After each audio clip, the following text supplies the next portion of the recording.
When Lavonte David was starring at Nebraska, his career was just getting started. He's now one of the best linebackers in the NFL, and he's back in Lincoln this week. Lavonte, thank you so much for joining us. Welcome back to Lincoln. Welcome to 10-11. What brings you back to town? Man, thanks for having me back first and foremost, and I'm happy to be back. It's been a while since I've been back, so getting back in the fold of things, seeing everything is really good to see everything. But I just came back because I haven't been back in a while. I just want to see how everything was going around here. I've been meaning to come back, but I never had a chance to. But opportunity this time was a great opportunity to get out here, come and meet some of the guys. I got a lot of young guys who, play on the team from my area, Miami area where I grew up at. So it was really cool to get back and see the new facilities and stuff like that. So definitely cool to see. Things look a little different now than they did when you played back in 2012, 2011. For sure. Way different, man. I was telling those guys, they have so many resources, so many advantages, man, and it's amazing. They should take advantage of it. Even told them I was a little jealous of them. So hope they took it to heart. So I hope they use those resources that they got over there, fully. But definitely good to see, man. They deserve it for sure. Did you get to talk to the team today? Yes, today I talked to the team after practice, gave them a little insight, gave them a little knowledge, from a veteran guy, a guy who playing on the level that they're trying to get to, and a guy who's been in those shoes that they're in right now. So gave them a little knowledge about, just basically talked about, opportunity, taking advantage of your opportunity, and using your resources as an advantage. Being in Lincoln, from what I remember, what drawing me here was meeting people, the great people in the community, great people in the town, and you build relationships with those people, and it take you further than football, So even if you don't make it in football, you can still lean on those people who have, tremendous amount of, opportunities out there for you. So that was the main thing I preached to those guys today. What are your impressions of the team? You got to see them practice today. Yeah, I like it, man. I like it. I like what they got going. I like Coach Rule. I like his program. Got a lot of great coaches too. A lot of great coaches, guys with great energy, guys who actually knows football and teaching football is what I really saw, and a lot of good energy from the guys. Like they happy, like they enjoying it. I seen guys jumping around, music playing, hyping each other up and stuff like that, and being a football player and seeing that, it gave me chills. You know what I'm saying? So it definitely was fun to see. Coach Rule coached in the NFL, and many of his guys on his staff and beyond, they have experience at that level. You've been in the league for quite a while now. Do you guys have some shared stories that you rib each other about? Yeah, I know Coach Rule was the coach of the Panthers, Carolina Panthers, we in a division, the Tampa Bay Bucks and Panthers, and he was just saying he just remember having to prepare for me and stuff like that, and have to circle me on the board and can't let this guy right here dominate the game.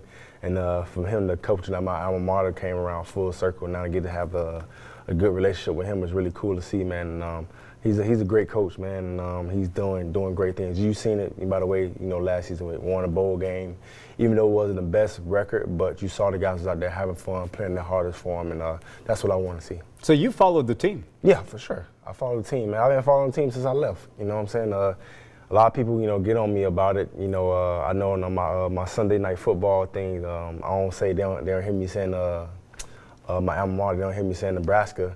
But for the people who listening, they know I say Nebraska, but they never put it in there. Yeah. So it's not on me. You know what I'm saying? So, but I do still represent Nebraska for sure. I do a lot of trash talking. I get into a lot of arguments and stuff like that. So definitely still a black shirt to heart. Didn't you say black shirts you maybe a couple of times in there? Yeah. I think black you shirt, maybe did. For sure. Black shirt to heart, for sure. How did your time at Nebraska prepare you to have the productive NFL career you've had? I think having like an NFL style, coaching system. A lot of terminology that we use when I was here kind of like helped me in the next level, and then preparation and things like that kind of helped me at the next level. So I thought that was kind of like the main thing that helped me, kind of like a turn over a new leaf when I made it to the NFL. And then when I got there, kind of like used those tools when I was here, and put them over there, and then took off from there. Lavonte, you lead the Tampa Bay Buccaneers in career tackles, and you're a potential Hall of Famer. But some people consider you an underrated player in the NFL. That doesn't quite make sense to me. Why do you think that is? Underrated player because I'm not in the media a lot, I would say. I'm not talked about enough because, some people say Tampa is not a big market, not a big media market. So a lot of, television, we don't get a lot of, live national games and stuff like that. But when we do, I try to make the best of it. You know what I'm saying? So this is good that people talking about me now, but I know my worth. I know what I did for the game. I know the type of player I am, and hopefully one day, like you said, man, hopefully one day I do get my name called to be in the Hall of Fame. That'll be a dream of mine as well. So, but at the end of the day, I just control what I control, man. Go out there, have fun, setting a standard for myself, setting a standard for guys who play with me, to just be the best we can be. Well, you have more tackles, solo tackles, since 2012 than any other player in the league. So you've been really productive. And the stats kind of speak for themselves. Right. How have you been able to have so much success over the course of, a decade-plus career? Yeah, I mean, just staying disciplined, keeping the main thing. I know why I'm here. I know why I'm there. I'm playing the game to, make plays. I want to be the best when I'm out there. Just having a different mindset than everybody else. It's the main thing. Always having a chip on my shoulder. Since I came out of here, I came out of Nebraska, I was always looked at as an underdog or underrated or whatever it may be. And, I never was talked about enough. And, I just use all that stuff as fuel. I never talk about it publicly. I never talk about it loud, but I always keep that stuff in the back of my mind. That's what gets me going.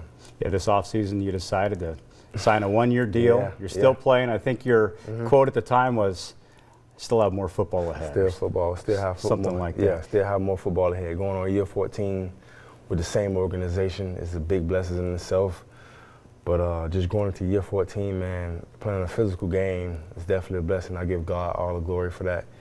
Definitely a wonderful feeling. And they take care of me to keep me going and stuff like that. And we'll see how this year go, man, and see how I go from there. 14 years with one organization, that is rare in this NFL era. Why have you stayed with the Bucs all this time?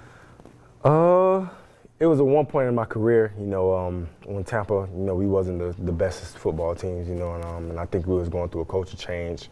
And I did, mention to them that I want to go elsewhere, I want to seek elsewhere. And then, talking to Jason Light and Coach Bruce Arians when we was hiring at the time, both of them got on the phone with me. They told me they wanted me to be the foundation piece of the change. And that right there, changed my mind. You know what I'm saying? Like, you guys having all this turnover, and I'm the ones who you want to build around. I'm one of the older players, so you definitely see something in me. So I'm gonna keep my word and stick with you guys. And ever since then, man, they've been real with me. They've been loyal, and I won't want to be any other place. This is definitely fun to play for individuals like that. And you see it with our team, with different guys like Mike Evans, Chris Godwin, Will Golston. You try to keep those homegrown guys in place so that guys like the young guys can see that, and it makes you, kind of appreciate where you're at.